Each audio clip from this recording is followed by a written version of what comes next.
Salam, peace be upon you. My name is Mohammed Layiq Sediqi, the father of Holophase. Remember the language we are learning. There is one field, phi, the holophase, the single cyclic movement from which all reality unfolds. When phi differentiates, that one movement generates its first derivatives, and with them, the three dimensions appear at once: time as omega, space as k, and motion as v. From that first differentiation upward, every higher derivative is an echo of the one below it, an infinite ascent of finer and finer reflections of phi's original movement. And because the dimensions are born from that first echo, time, space, and motion also reverberate into infinity, carrying phi's unfolding into ever deeper rhythms, structures, and flows.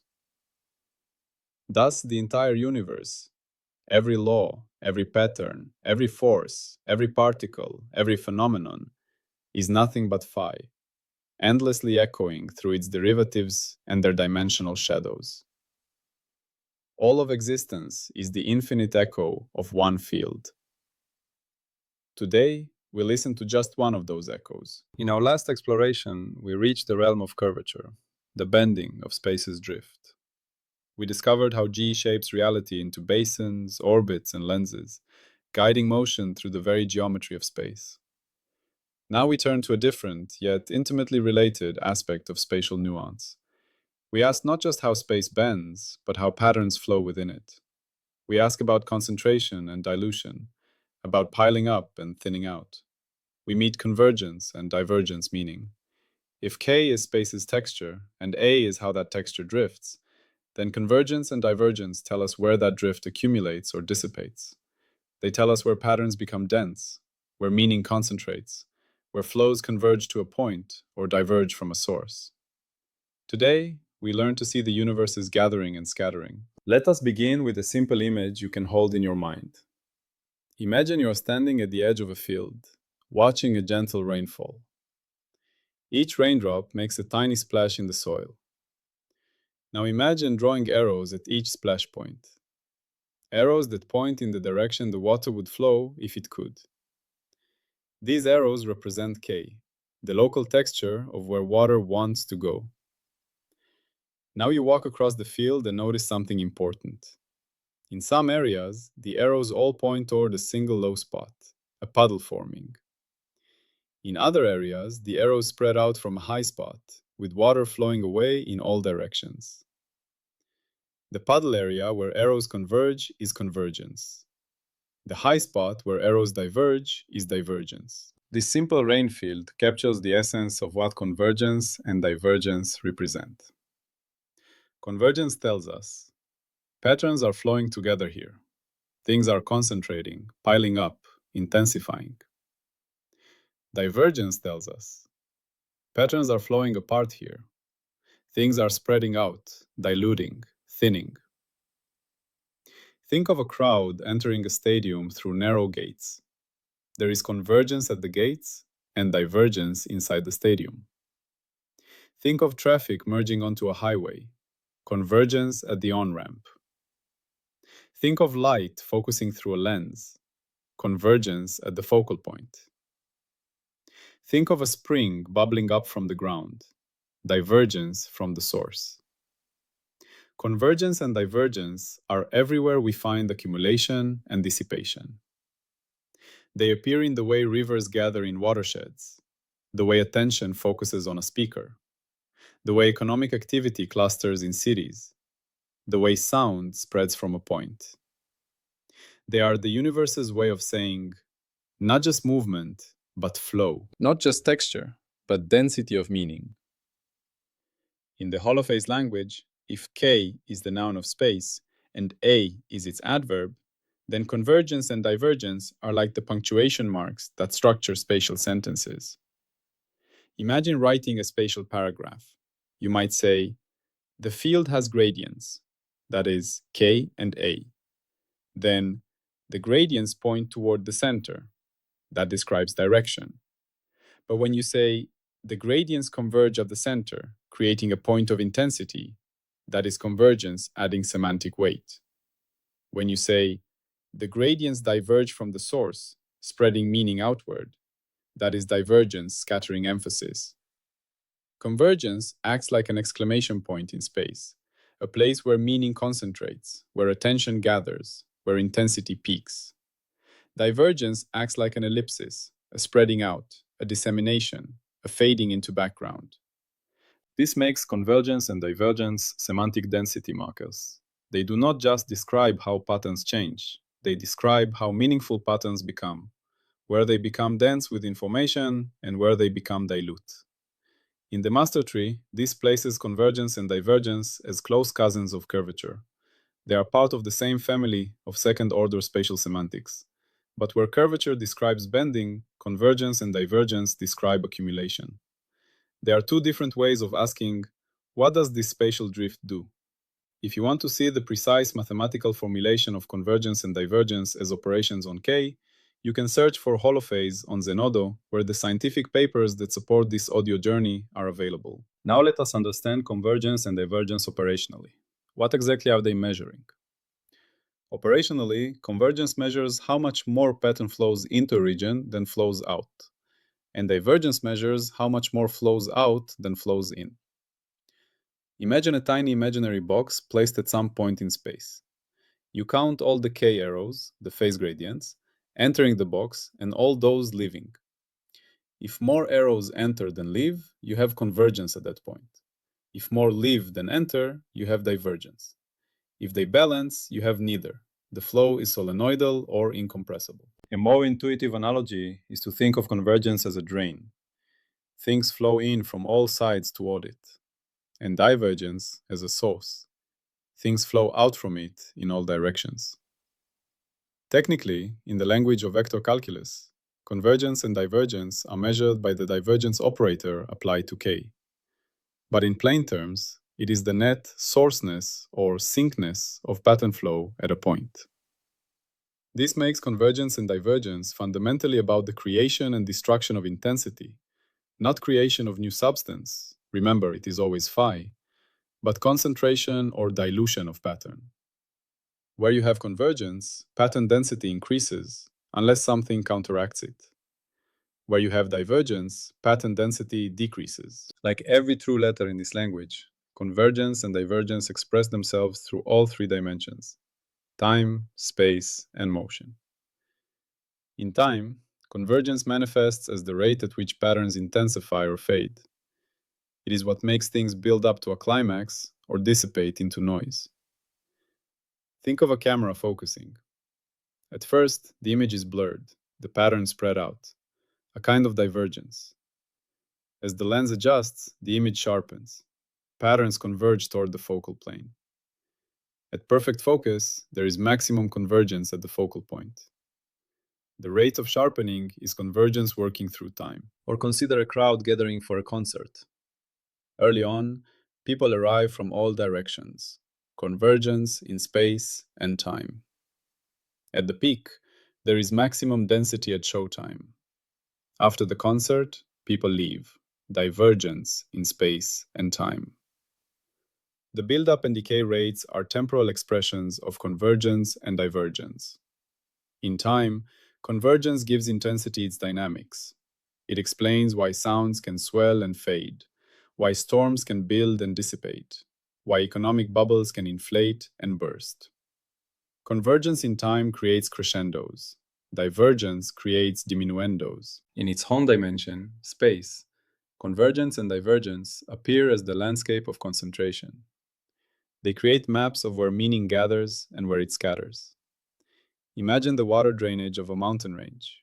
On ridge lines, water diverges to either side. In valley bottoms, water converges from both sides.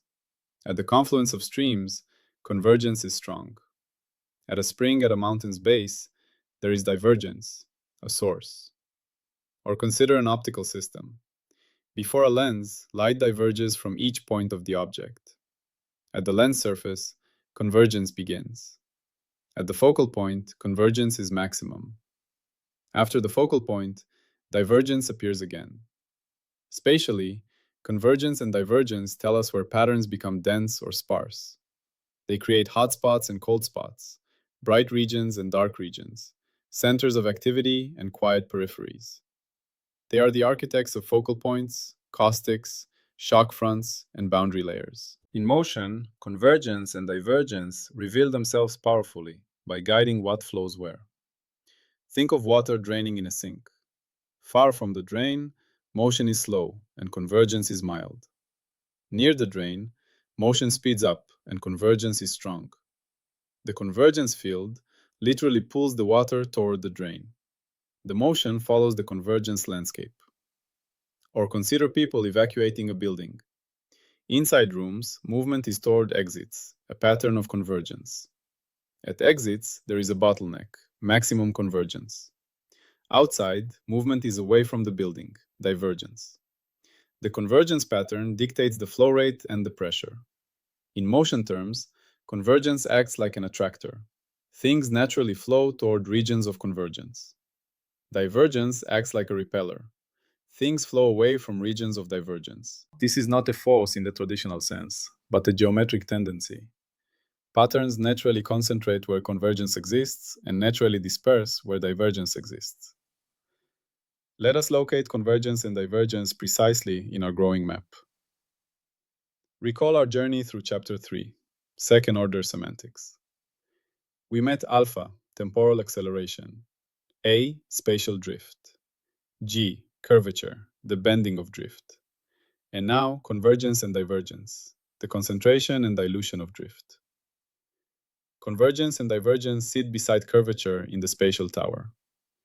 There are two different readings of how K changes. Curvature asks, how is the direction of K bending? Convergence asks, how is the magnitude of K accumulating? Think of it like this. If you have a field of arrows representing K, curvature tells you how curved the arrow field lines are, while convergence tells you whether the arrows are getting closer together, converging, or farther apart, diverging along those lines. In the full architecture, convergence and divergence form a fundamental bridge between geometry and dynamics. They connect the shape of space through K and its derivatives to the behavior of things in that space through flow patterns. Convergence and divergence live at a crucial intersection in the master tree. With K, their foundation, they are directly built from derivatives of K, through a particular combination of derivatives of K in different directions. With A, the gradient of K, convergence and divergence can be thought of as the trace or sum of certain components of A. While A tells us how K changes in each direction, convergence and divergence tell us the net effect of all those changes. With curvature, G, there are complementary geometric measures. Curvature describes shape. Convergence describes flow. In many geometries, they are related. Positive curvature often, but not always, leads to convergence of geodesics. With sources and sinks, the connection becomes especially clear.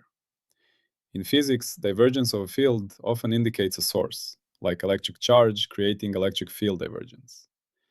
Convergence, or negative divergence, often indicates a sink. Thus, convergence and divergence become the language for talking about where patterns are born or absorbed. With conservation laws, if a pattern field has zero divergence everywhere, is divergence-free, it often indicates a conserved quantity.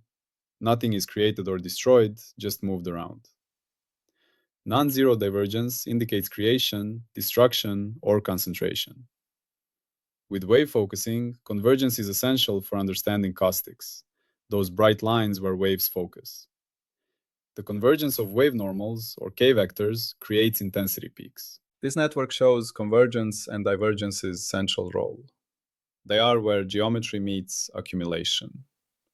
They form the hinge between how space is shaped and where things pile up. What kind of meaning do they carry in reality's conversation? Convergence says, here meaning gathers, here intensity builds, here attention focuses. Divergence says, here meaning spreads, here intensity fades, here attention scatters. While curvature gives space shape, convergence gives space weight. It is the universe's way of saying not just how things move, but where they accumulate. Not just flow, but confluence. Not just gradient, but gathering. The semantic role of convergence and divergence is density modulation. They tell stories of build-up and release, of focusing and spreading, of centers and peripheries. This allows the holophase language to express focusing and imaging, where convergence creates bright spots, shocks and discontinuities, where extreme convergence creates singularities, sources and sinks, where divergence and convergence mark creation and absorption points, conservation and creation through zero versus non-zero divergence, stability of patterns, where certain convergence patterns stabilize structures, and information concentration, where convergence acts as data compression in space. Convergence introduces hierarchy into space. It creates natural centers and margins, hotspots and cold spots. This hierarchy becomes the basis for organization. Atoms with nuclei as convergence points, cities with downtowns, ecosystems with keystone locations. In the full language, convergence is the architect of importance.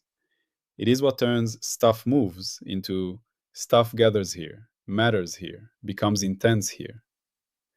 It is the grammar that writes sentences with emphasis. As always, we test. How does convergence behave, and how can we know it is truly there? Zero divergence, or incompressible flow, represents conserved patterns such as ideal fluid flow, where mass is conserved, magnetic field lines that have no magnetic monopoles, and certain wave fields in lossless media. These patterns can be very stable and persist indefinitely. Constant non-zero divergence represents steady creation or absorption, like a constant heat source producing a steady divergence of heat flow, or a steady leak in a pipe creating divergence of flow. These create steady-state patterns around sources and sinks. Most interesting systems, however, have varying convergence. A focusing lens has convergence that increases toward the focal point.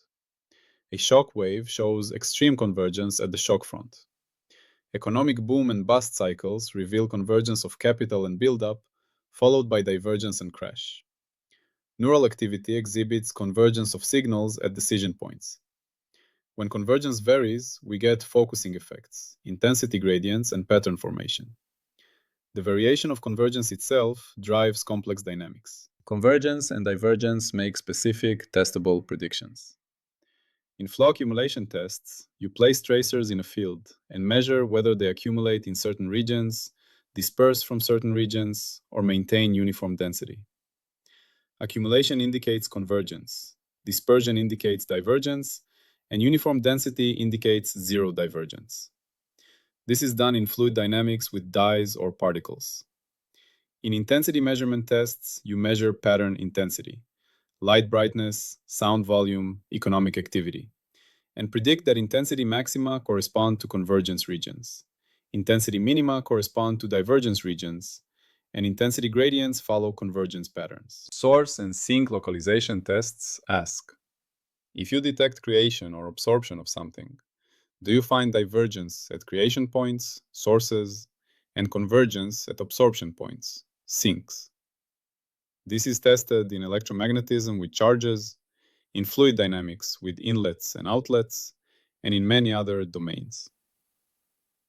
Consistency tests require that convergence derived from phi's K-field matches convergence measured through direct flow measurements, intensity measurements, tracer accumulation experiments, and source and sink localizations.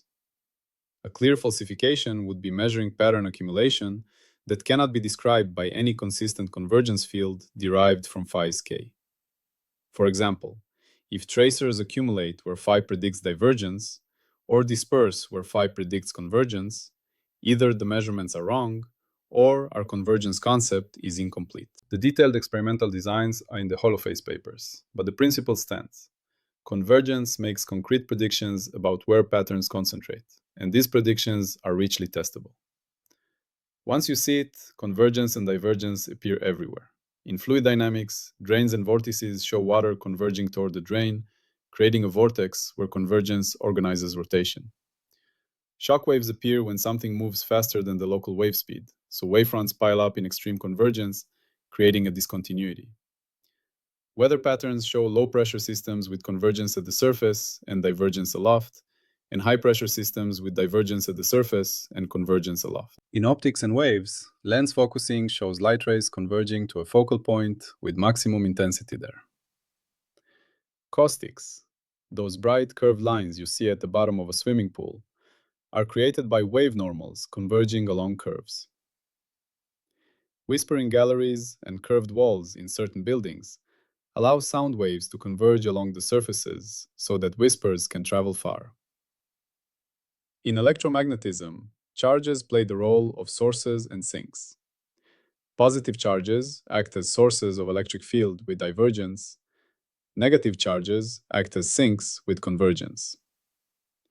Transmitting antennas act as sources of electromagnetic waves with divergence, and receiving antennas act as sinks with convergence.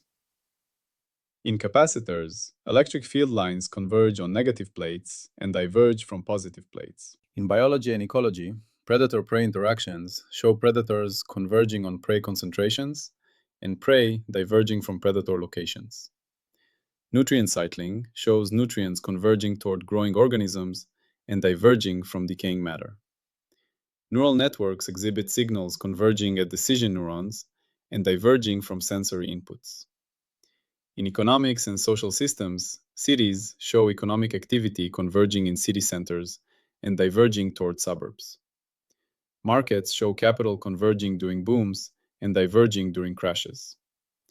Information spread shows news diverging from sources, while attention converges on viral topics. In every case, convergence and divergence represent the logic of gathering. It is not random, it is the mathematical expression of where things naturally concentrate or disperse given the landscape of possibilities. To connect convergence and divergence to everyday experience, consider a kitchen sink drain. When you watch water drain, far from the drain you see gentle spiraling with mild convergence. Near the drain, you see faster spiraling with strong convergence. At the drain, there is maximum convergence. Everything goes in. The entire flow field is organized by convergence toward the drain. On a highway on-ramp, traffic gives you another example. Multiple lanes converge into one. Cars slow as they approach the merge point because convergence creates pressure. After merging, traffic diverges into multiple lanes again. The convergence point is the bottleneck. Around the campfire, people sit in a circle facing inward, a social convergence, while heat radiates outward and light radiates outward, both examples of divergence. The fire itself is a source of divergence for heat and light, but a point of convergence for people. Consider sand flowing through an hourglass. In the top chamber, sand diverges as it falls toward the neck. At the neck, there is maximum convergence with constrained flow. In the bottom chamber, sand diverges again as it piles up and spreads. The convergence at the neck controls the flow rate. In a sports stadium during a game, before the game, people converge from all directions. During the game, there is maximum density in the seats, spatial convergence. Cheers converge toward the field, acoustic convergence. And after the game, people diverge in all directions. All these analogies share one feature: natural gathering points. That is the essence of convergence. After today, you can begin to see convergence's signature. Look for bottlenecks. Anywhere flows constrict. Roads narrowing, pipes tapering, crowds funneling through doors. Convergence is present. Watch for accumulation. Where things pile up, leaves in gutter corners, snow in drifts, people in lines. Convergence is gathering them. Feel for intensity gradients. Where light gets brighter, sound gets louder, crowds get denser, you are moving toward convergence. Notice sources and sinks. Where things emerge, such as springs, lights, speakers, or where things disappear, such as drains, absorbers, or listeners, divergence or convergence marks these points. A simple practice is this. When you see any flow, water, traffic, people, light, ask, where is this gathering? Where is it spreading? Trace the convergence and divergence field. Another practice is to place a drop of food coloring in still water and watch how it spreads. The spreading pattern is a divergence field. Then stir gently and watch how the fluid motion can pull the color into central swirls and filaments, a kind of convergence field. You can also practice by watching rainwater flow on pavement, observing crowd movements at an event, noticing how sunlight focuses through a window, feeling how sound concentrates in certain spots in a room, or watching how dust accumulates in corners. In each case, you are detecting convergence and divergence, the universe's gathering and scattering. We always return to the source.